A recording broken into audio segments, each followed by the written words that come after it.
guys, welcome to my channel. My name is ReadingBear and I hope you are ready for some more stories. And today, we will take a look at some new revenge content. If you enjoyed my content, please don't forget to subscribe to my channel and post some bear emojis in the comment. And now, let's dive right into the stories. First one is titled, "Make me pick between my job and the military? Then I'm gone." I was active duty in the army for 3 years, and following that, shifted into the reserves for another 3 years. I was moving from one state back to my home state during the transition from active duty and needed a truck scale to weigh the moving truck before returning it, so I could be reimbursed for the move. The army pays you to move between duty stations and when you ETS from active service. While looking for a truck scale, I found a place that I thought would have one, but it turned out to be a company that installed and certified scales. The branch manager and I hit it off as I was explaining what I was there for, and he said he would like to interview me for a job. Sweet. I needed something anyway to support my family, and the job sounded pretty exciting. Within a couple of weeks, they had hired me, and I got started learning the ropes and getting the necessary certifications.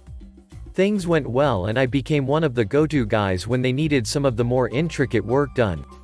I had several job sites I would go to on a regular basis where the customers loved me. You might be surprised at all the places where scales are used to measure products and sell things, from labs with tiny scales weighing to the hundredths of a gram to big truck scales installed at job sites to weigh debris from various construction projects. The job was tough physically at times, but I actually really enjoyed traveling all over the state and getting to meet some really awesome people. Fast forward a little over a year after I started at the company.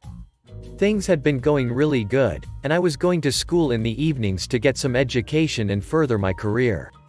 Now, sometimes the job required all hands on deck on the weekends for some of the bigger jobs, like truck scale installs at customer sites for one reason or another.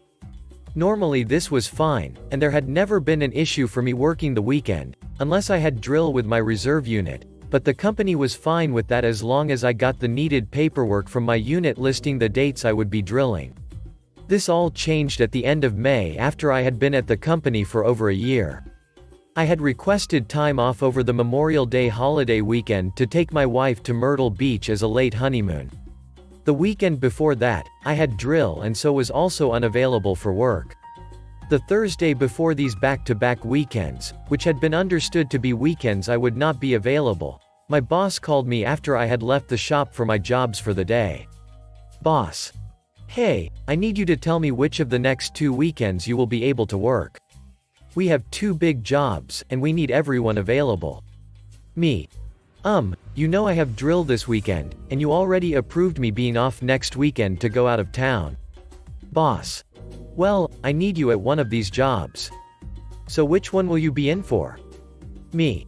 I can't this weekend because drill is mandatory, and if I cancel the hotel that I have booked next weekend, it is gonna cost me money in cancellation fees. Boss. Look, we work in customer service. If you can't be available to work, then maybe you should look for a job not in customer service. Call me back or let me know when you get back to the office which weekend you will be working. This call was at like 8:30 in the morning, and I still had several jobs to do for the day.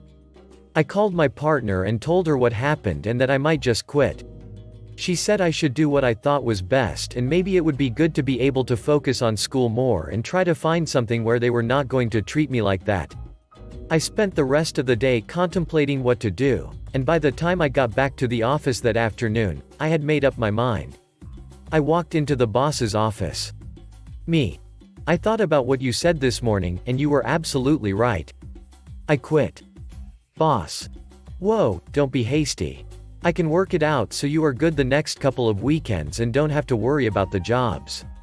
Me. I already made up my mind. You tried to hold the fact that I have drill over my head and make me work the weekend you knew I was taking my partner out of town. Boss. Well, go home tonight and think about it and let me know in the morning after you have had some time to think. I went home and gathered all my uniforms up, washed them, and removed my name tags. I think he thought I was going to come back the next day and change my mind because he had been scheduled for several jobs solo that day when I arrived at the office. He was sorely mistaken. I turned in my uniforms, collected my tools, and left after he and the branch manager both begged me to stay, saying they didn't have anyone to take my jobs, and I would be hurting the company if I didn't stay. I focused on school the next few months and wound up getting a job in IT where I was making a lot more money with a lot less stress on my mind and body. Next one is titled, Being a Bad Neighbor. I have a pretty smug neighbor who keeps trying to dictate rules to me on what I can do on my property. The guy is a small business owner and I think he feels like he can speak to me like an employee. One of his many petty complaints was that the mist from my lawn sprinkler gets on the chrome of his truck and trailers causing water spots. He also tore down the existing wood fence on our property line to install a cheap vinyl fence, for property value. Now he claims the fence on our property line belongs to him and he gets to approve anything I might hang or attach to the fence. The guy is a real dick. He's made it pretty clear he's an unreasonable and angry person. So the petty revenge. I placed bird feeders along the fence line on garden hooks to encourage birds to shit on his truck and trailers. Next one is titled, Smile and Wave Boys, Smile and Wave. My drive is a pain in the ass to get out of. It's on a busy-ish road and due to the trees it's hard to see oncoming traffic. Over the years I've perfected the listen for traffic and edge out slowly technique. So I was doing my thing and this black Ford is approaching. No problem, I'm not in the way. Then I receive the longest honk and this lady actively slows down to give me the classic, "What the hell are you doing?" sign. I thought it was rather obvious but anyhow. I pull out after her, and turn off, she carries on straight. Clearly she's oblivious that the road ahead is closed. Serves her right. Not even 5 minutes later I see the same black Ford pulled halfway across the road blocking all traffic in one direction. Now could I have let her out? Absolutely. Was I going to? Not a chance. Instead I slowed down, made eye contact and gave her massive, "Oh my God, it's you. How great to see you," gesticulation accompanied with an enthusiastic, "Duck you," wave as I continued on my way. She followed behind me for the next 10 minutes, my smug face visible in the rear view mirror the entire time. Next one is titled, Add a Few More Screws Just to Be Sure. The aftermath might not be very fun. Quite a few years back now, I was working as an engineer for a medium-sized, 200-ish employees, company that made, among other things, industrial gantry crane systems. The company had no formal processes for anything. Engineering specifications were always subject to change, and every manager on a project always wanted to make their own mark on it to the detriment of functionality. I had recently designed a crane control console which had been functionally perfect, but due to many late specification changes, some of the paneling was less well fastened down than I'd have liked. There were flappy bits that really should have been stiffer, maybe returns folded in down the edges, or could have had some additional anchor points. When the customer complained about the quality of the fit and finish of the console, my manager and I had a conversation that went something like this. Manager: Hey, Ketundu. You know that console you made for XX customer? They're pretty cheesed off about those flappy panels. Me: You mean the panel next to the widget? The one which I changed 2 days before shipping because you decided you wanted a different shaped widget? Manager: Also, that panel on the side rattled when the twiddler twiddled. They hated that. Me: You mean the panel I put through production the day it shipped to be bodged on site because you forgot to tell me the Dujamesquite had been removed? Manager: Well, next time, just make sure there's no possibility anything could flap or rattle. I really object to being accused of incompetence when I've done a faultless job in the face of adversity. Cue malicious compliance. Next project on my to-do list. Think along the lines of an automated crane running on rails under a factory roof. Awkward place to get to for maintenance, particularly when there isn't space for a catwalk, so everything has to be done with riggers on ropes. My job was to design some of the crane control components. Crucially, the control enclosure and maintenance hatch were some of the areas I had responsibility for. This didn't need to be rated for use in explosive atmospheres, so I could have done a compliant job with a couple of screws. I used 96, just to be on the safe side. Before issuing to production, I checked in with my manager. Me. So I'm doing as you suggested, making sure I've got enough fasteners to stop this from rattling. Manager. Without looking at my design, well, just add a few more screws to be sure. Me. Okay. After this, I didn't think any more about it. Issued the drawings to production, product shipped off to the client on another continent, and, some months later when the containers had been delivered, we sent a crew out to install it. Crucially, my manager was involved with the customer liaison side of the project, so went with them. When the crew got back, I was called in by my manager. Manager. You know the control system for XX customer you drew a few months ago? Me. Yes, the one you were really sure shouldn't rattle? Did it rattle?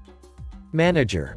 No, but it turned out that each time we needed to make any modification to the programming of the crane, we had to send a rigger up the ropes to it.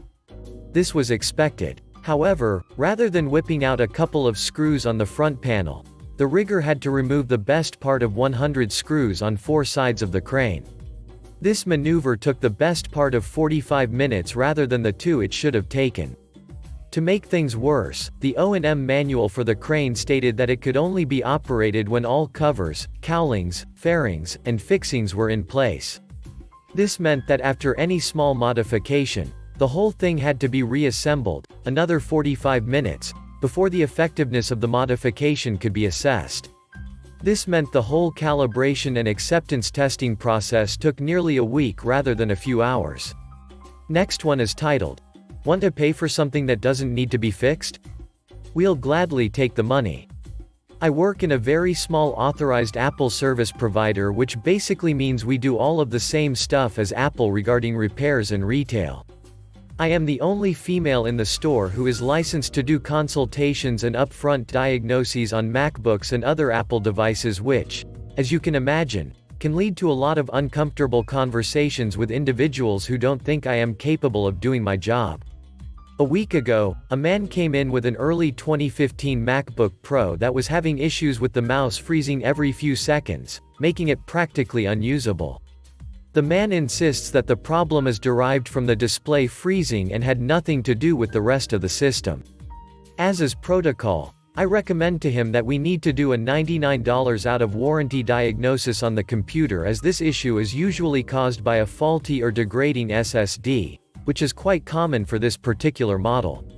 Instead of taking my advice, the man begins to yell at me, ranting about how he would rather see someone he knew was capable of helping him, how I didn't know what I was talking about because it was clearly an issue with the display. I attempted to explain to him that doing a diagnosis would potentially save him hundreds of dollars, as a display replacement would cost close to $1,000, and we would not be refunding him if replacing the display did not fix the issue. True to form, he continued to push that he did not want to do a diagnosis as he was confident that would fix the problem. At this point, I am over it and have other customers to help, so I book in his computer for a display replacement, knowing it would not fix the problem.